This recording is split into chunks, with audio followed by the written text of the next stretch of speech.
अच्छा, जब हम सूबों का कंपैरिजन कर रहे होते हैं, क्योंकि हमें देखना होता है गुड गवर्नेंस के हवाले से, बैड गवर्नेंस के हवाले से, और तालीम का शोबा देख लिया जाए, सेहत का शोबा देख लिया जाए, मुख्तलिफ इंफ्रास्ट्रक्चर देख लिया जाए, सड़कें देख ली जाएँ और सहूलियात जो हैं वो देख ली जाएँ, तमाम चीज़ों को जब देखते हैं और फिर हम सूबों का कंपैरिजन कर रहे होते हैं, ख़ासतौर पर पंजाब और सिंध का बहुत ज़्यादा कंपैरिजन हो रहा होता है। और सिंध की बात कर ली जाए, तालीम, सेहत समेत तमाम महकमों और शोबों में पंजाब से पीछे ही नजर आता है। बिल्कुल, और सिंध और पंजाब के दरमियान बढ़ता हुआ तरक्की का जो फ़र्क है वो सिंध के हुक्मरानों के लिए एक लम्हा फिक्रिया है। ये ठीक है कि पंजाब के अपने मसाइल भी हैं, लेकिन गुज़श्ता कई सालों से हम देख रहे हैं कि पंजाब में तरक्की की जो रफ्तार है वो बढ़ती जा रही है और इससे कोई इनकारी भी नहीं हो सकता। तमाम रिपोर्ट्स के मुताबिक सिंध में ज़्यादातर समाजी अशारिये पंजाब से पीछे ही हैं। हमजा, हाँ जी, लेकिन वज़ीर आला सिंध कहते हैं कि वफाकी हुकूमत को गवर्नेंस ही नहीं आती। और इस्लामाबाद में वो मीडिया से बात कर रहे थे, उन्होंने क्या कहा आपको वो सुना देते हैं।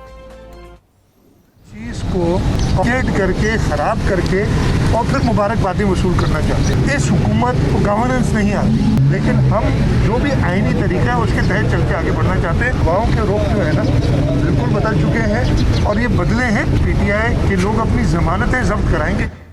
वज़ीर आला सिंध की गुफ्तगू आपने सुनी है। उन्होंने कहा कि वफाकी हुकूमत को गवर्नेंस ही नहीं आती है। खैर कि अगर बात करें जुलाई से सितंबर की तिमाही में सिंध की हुकूमत की तो 1.6 ट्रिलियन रुपए के सालाना बजट में से 234 अरब रुपए खर्च किए हैं, जिससे हुकूमत की तरक्की को लेकर गैर संजीदगी जाहिर भी होती है। अच्छा, 13 साल से ज़ायद अरसे से इक़्तिदार पर बराजमान है सिंध हुकूमत, पीपल्स पार्टी, इसलिए ज़रा ज़्यादा एक्सपेक्ट भी किया जा रहा है, ज़्यादा तनकीद भी हो रही होती है। डिलीवर करने में सवाल ये होता है कि क्यों हमें नाकाम नज़र आती है। ऑपोजिशन जमातें भी यही कह रही होती हैं, हालांकि सिंध गवर्नमेंट तो ये कहती है कि हमसे बेहतर किसी ने काम ही नहीं किया है। अब हम सिंध का और पंजाब का अगर कंपैरिजन कर रहे हैं तो इसी पर बात करेंगे। पाकिस्तान तहरीक रहनुमा है, कराची से ताल्लुक़ है, खुर्रम शेर ज़मान साहब हमारे साथ मौजूद हैं। खुर्रम शेर ज़मान साहब, अस्सलाम वालेकुम, गुड मॉर्निंग। खुर्रम शेर ज़मान साहब, क्या पंजाब की आप इस बात से मुत्तफ़िक हैं कि पंजाब में जो सूरत हाल है वो कदर बेहतर है सिंध की निस्बत, और क्या ये सूरत हाल हमेशा से ऐसी थी? आप समझते हैं कि ये पिछले 12-13 साल में ऐसी हो गई? अच्छा देखिए, मैं गुजारिश के साथ आपसे बात कहूँगा कि आप कोई कंपैरिजन नहीं कर सकते पंजाब का, KP का और गिलगित बल्दिस्तान का। उसका कंपैरिजन अगर आप सिंध के साथ करेंगे तो मेरे ख्याल से ये बाकी सूबों के साथ नाइंसाफ़ी हो जाएगी। देखिए, सूबा सिंध तो इस वक्त जो है ना वो बन चुका है university of corruption. University of corruption से जब मैं बात कहता हूं तो यहाँ पर एक दौड़ और एक रेस लगी हुई है कि कौन सा वजीर जो है इस यूनिवर्सिटी ऑफ करप्शन में ज्यादा मार्क्स लेगा, ज्यादा अच्छी डिग्री लेकर आएगा, अपने आकाओं को ज्यादा खुश कर सकेगा। यहाँ देखिए सिस्टम चलता है। सिस्टम वो नहीं है कि कोई, जैसे कि मैं आपको बता रहा हूँ, बड़ा मशहूर सिस्टम है, यूनिस सिस्टम कह लें, मंजूर काका सिस्टम कह लें, जिस सिस्टम के तहत जो है माल देकर काम कराया जाता है, जिसमें जाहिर है कि आप एक्सपेक्ट करते हैं कि वो क्वालिटी कभी भी नहीं आएगी। अच्छा, 13 साल का नहीं हम कह सकते, ये पीपल्स पार्टी का 13 साल तो जरूर आप कहेंगे, लेकिन याद रखें इनका 5वां या शायद 6ठा दौर है सूबे सिंध के अंदर। सो बेसिकली आज अगर सूबे सिंध के अंदर आवाम के पास पीने का पानी नहीं है, बच्चों के पास स्कूल में तालीम नहीं है, हस्पतालों में इलाज जो है वो मैसर नहीं है, स्ट्रीट क्राइम जो है वो एक अपनी इंतहा को क्रॉस कर चुका है, जहाँ पे हजारों की तादाद में महीने में मोबाइल फोन्स, गाड़ियाँ छीनी जा रही हैं, मोटर बाइक छीनी जा रही हैं। तो ये आप इसके ऊपर क्या कहेंगे? ये तो एक नालायकी की इंतहा है ना कि जो हर लिमिट को क्रॉस कर चुकी है। अच्छा, हम तो ख्वाहिश रखते हैं ना कि बेहतर हो, हम तो चाहते हैं कि हमारे सिंध के अंदर बेहतरी आए, हमारा सिंध जो है वो हरा भरा हो, लेकिन जब यहाँ पर एक कंपटीशन ही दूसरे चीज़ के ऊपर है। देखिए KP देखें पिछले 8-10 साल में कितना आगे निकला, कम तो नहीं, और उससे पहले भी लोग जो हैं बेहतरी की तरफ जा रहे थे। पंजाब में देखें हमेशा से बात रही है कि तरक्की रही है। तो जब बुज़दार साहब आए हैं तो बुज़दार साहब को जो कंपटीशन है इस वक्त वो शहबाज शरीफ साहब से है कि जितना काम शहबाज शरीफ साहब ने अगर किया तो बुज़दार साहब ने उससे ज्यादा काम करना है, उससे बेहतर प्रोजेक्ट्स लेकर आने हैं। लेकिन यहाँ पे मुकाबला ये हो रहा है कि मुराद अली शाह ने कायम अली शाह से आगे जाना है। अब कायम अली शाह ने किया क्या जो मुराद अली शाह उसको बाईपास करके आगे जाएंगे?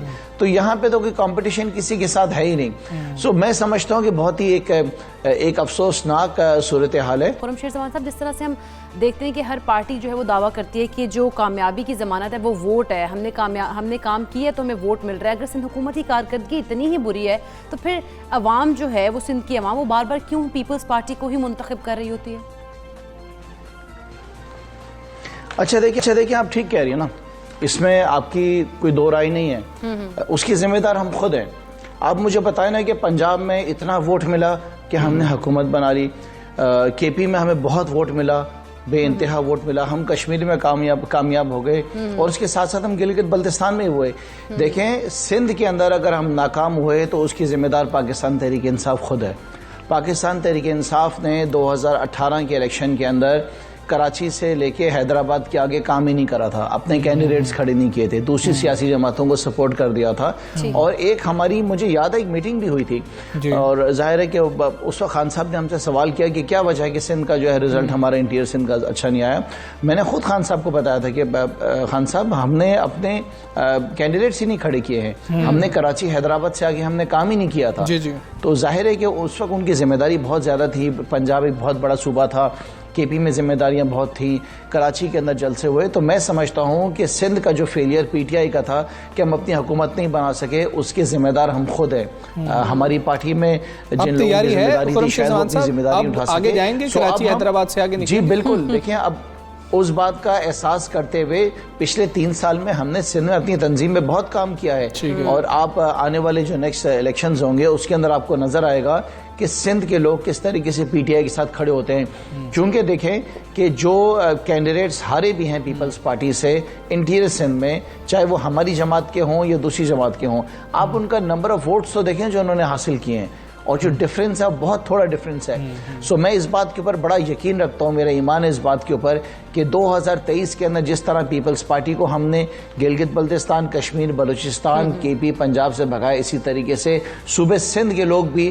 पीपल्स पार्टी को सिंध से भगाएंगे। ठीक है। खुर्रम शेर जमान साहब, जिस तरह से आपने शहबाज शरीफ साहब का जिक्र किया कि बुज़दार साहब का मुकाबला शहबाज शरीफ साहब से है, और यकीनन ये कंपैरिजन बनता भी है कि किसी ने मतलब बेंचमार्क सेट कर दिया हो तो आपने उसको मीट करना होता है, वहाँ पर बेंचमार्क ही नहीं है। लेकिन आप देखें कि शहबाज शरीफ साहब ने इतना काम किया और शहबाज शरीफ साहब की हुकूमत नहीं बन पाई पंजाब के अंदर, यानी कि पंजाब के अवाम की बात कर लें या पंजाब में जो अपोजिशन है की जमात थी, पाकिस्तान तहरीक इंसाफ ने बहुत ज़्यादा काम किया, इसलिए उनकी हुकूमत है। अपोजिशन के अंदर रहते हुए तनकीद बहुत ज़्यादा की, यानी कि एहतसाब का अमल यहाँ पर अवामी सतह पर भी है कि अवाम ने भी कहा कि नहीं, आपने शायद ये वाले मंसूबे थे जो नहीं किए जिन पे आपको काम करना चाहिए। सिंध में अगर देखें तो क्या अवाम भी एहतसाब नहीं कर रहे हैं जिस तरह से पंजाब के अंदर या केपी के अंदर एहतसाब हुआ, दूसरी दफ़ा भी हुकूमत बन गई पाकिस्तान तहरीक इंसाफ की, अवाम भी एहतसाब नहीं कर रहे और अपोजिशन भी कुछ वीक है, ऐसा आपको लगता है?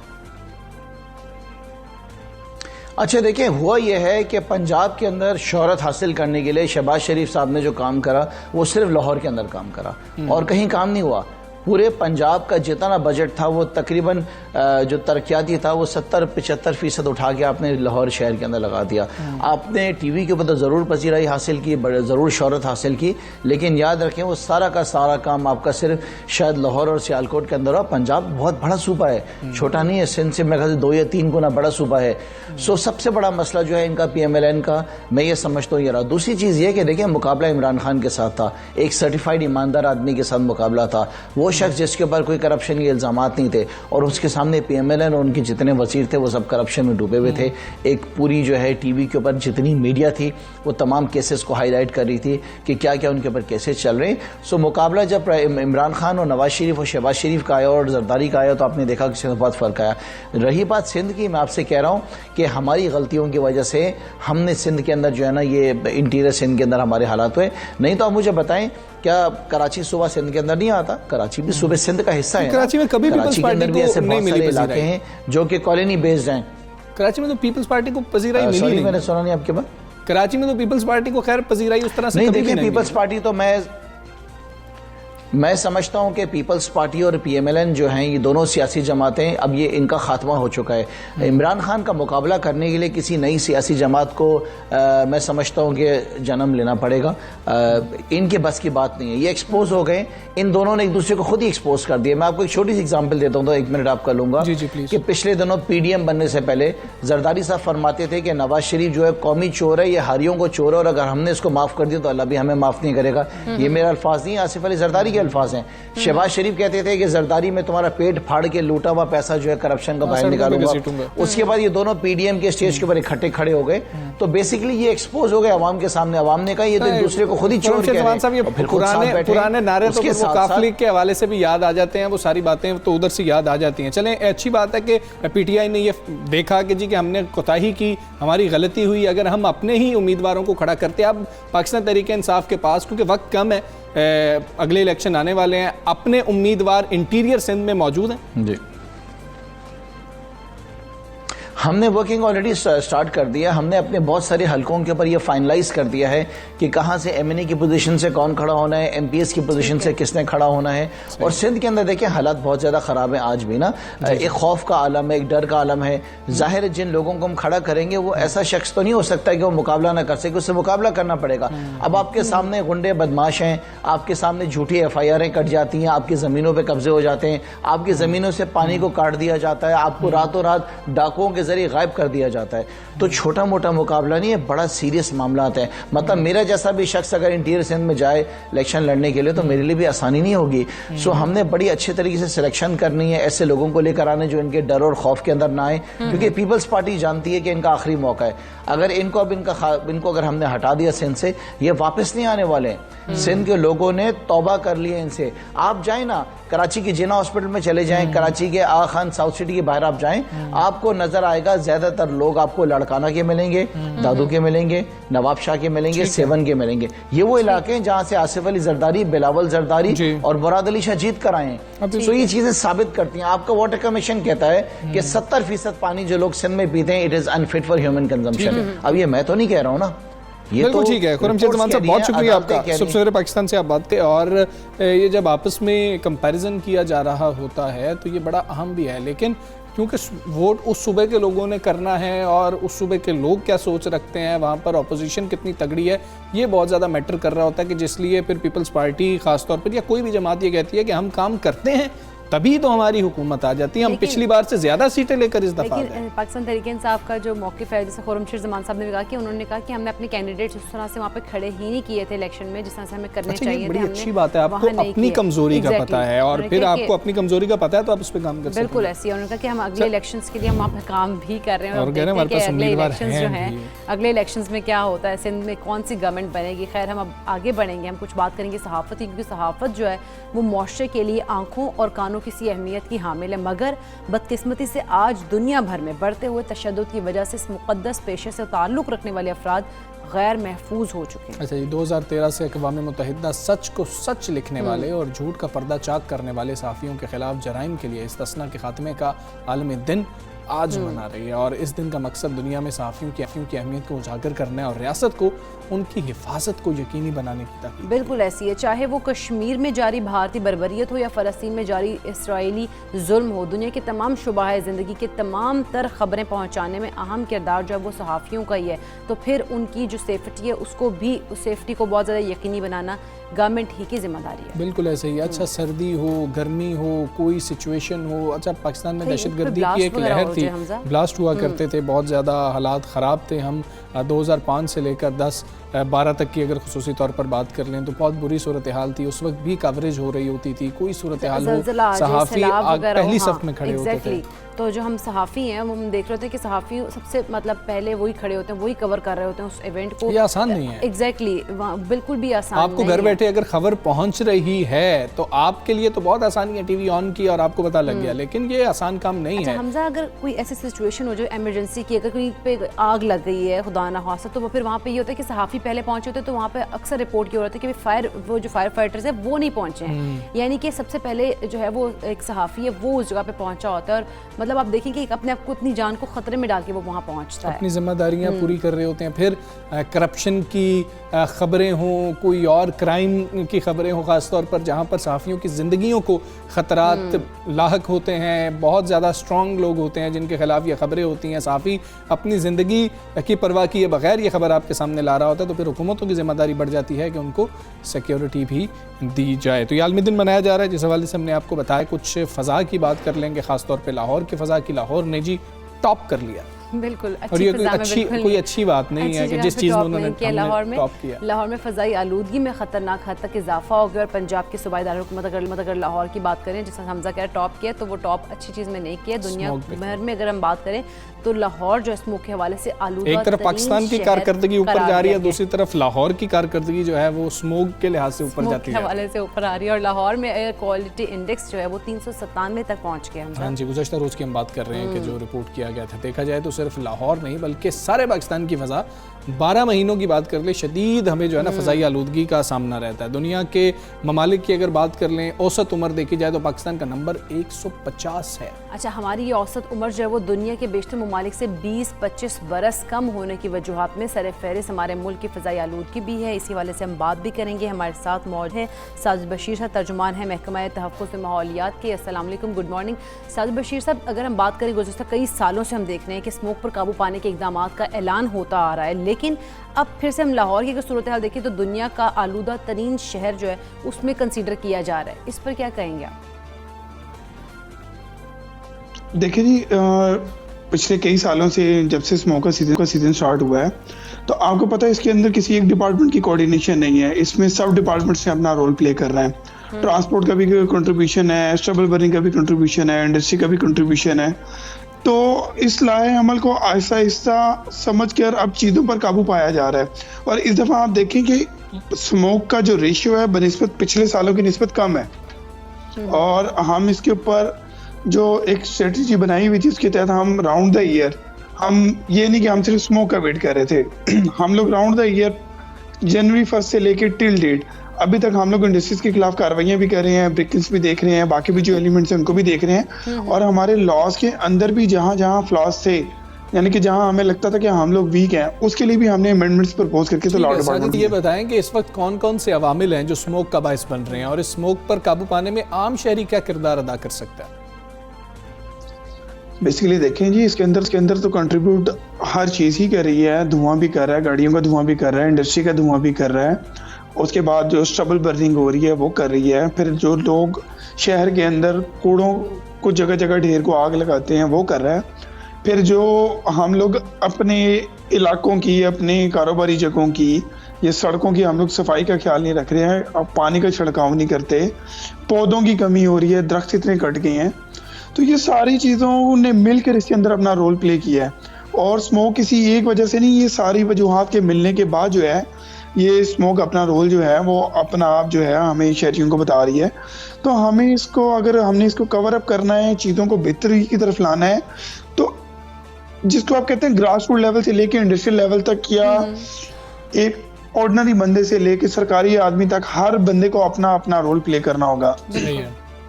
एज अ शहरी भी हमें अपना रोल प्ले करना होगा कि हम लोग जो है अपने इलाके के अंदर अगर हम लोगों के कूड़े के मसाइल हैं, ये कोई मसला है, तो हम LWMC को लूप में लें और हम लोग कोई कूड़े को आग लगाता है इसको डिस्करेज करें।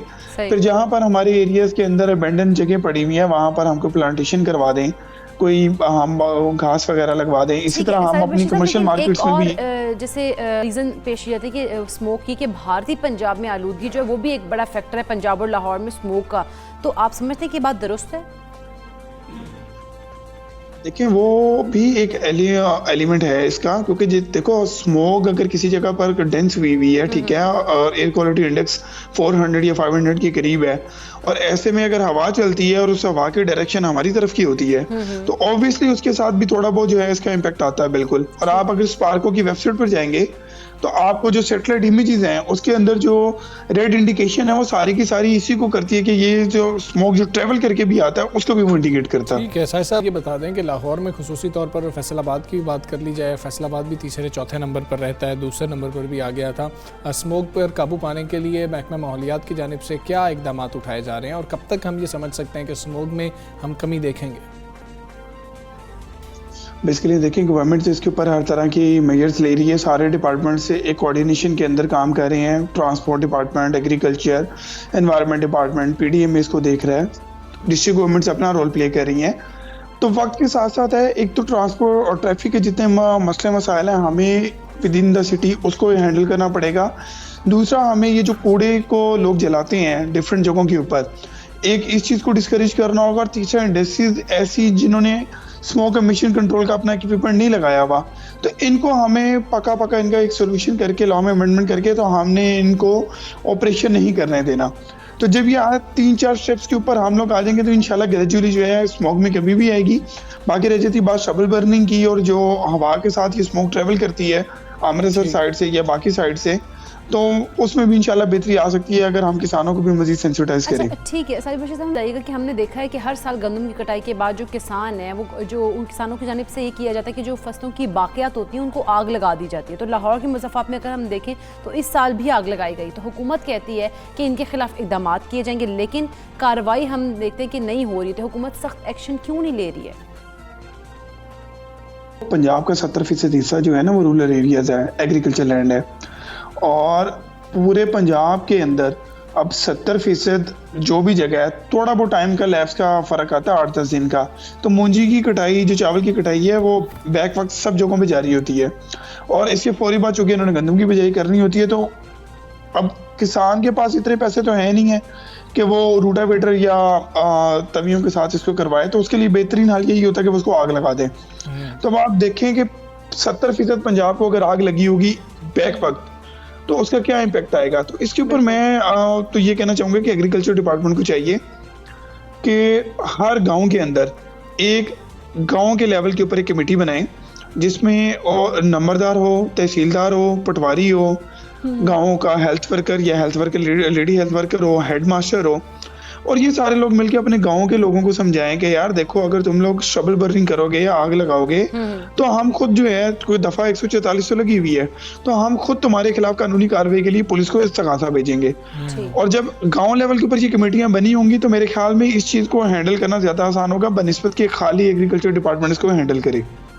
तो इसलिए अगर कमेटियां बन जाती हैं। बहुत शुक्रिया आपका। पाकिस्तान से आप बात कर रहे थे और हमारा जो किरदार होना चाहिए वो हम अदा नहीं कर रहे हैं। मतलब हम महकमों के ऊपर सवालात तो उठाते हैं, गवर्नमेंट के ऊपर भी सवालात उठाते हैं, लेकिन हम ज़ाती तौर पर कितनी कोशिश कर रहे होते हैं। हम तो कूड़ा अब दूसरे के घर के सामने फेंकते हैं, अपने घर के सामने कोशिश करते हैं। आग भी लगाई जा रही होती है, देख रहे होते हैं हम अक्सर। जिसके ऊपर लिखा होता है ना बिन के ऊपर के कूड़े को आग लगाना जुर्म है, उसी के अंदर ही आग लगी होती है। मैं मोटरवे से वापस आ रहा था, कल परसों की बात है, तो आग लगी हुई है फसलों की बाकियात को ना, आग लगाई हुई है। मोटरवे से तो आपको नहीं पता कि गुजरते हैं वहाँ से, सब गुजर रहे होते हैं, मुख्तलिफ इदारों के सरबराहान वहाँ से गुजर रहे होते हैं, तो क्या उनको नजर नहीं आ रहा होता कि आप मोटरवे के मतलब के उधर देख रहे हैं कि बाकियात जो हैं उनको आग लगाई गई है। तो उस हवाले से कार्रवाई यकीनी तौर पर होनी चाहिए। अगर कार्रवाई हम नहीं कर रहे हैं, कम से कम जाके किसानों को बताएं तो सही कि इससे नुकसानात क्या हो रहे हैं। और यकीन करें किसानों को पता ही नहीं है, या पता भी है तो उनको जाके किसी महकमे के बंदे की तरफ से नहीं बताया जाता है कि जी ये मसाइल है। एजुकेट करना बहुत ज़्यादा ज़रूरी है किसानों को कि इस तरह से नहीं करें, ताकि अगर इस तरह से कर रहे होंगे तो जो माहौल है वो ख़राब हो रहा है, जो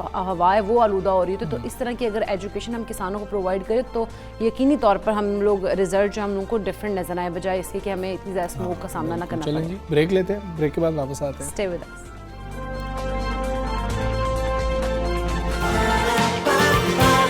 सुबह सवेरे पाकिस्तान।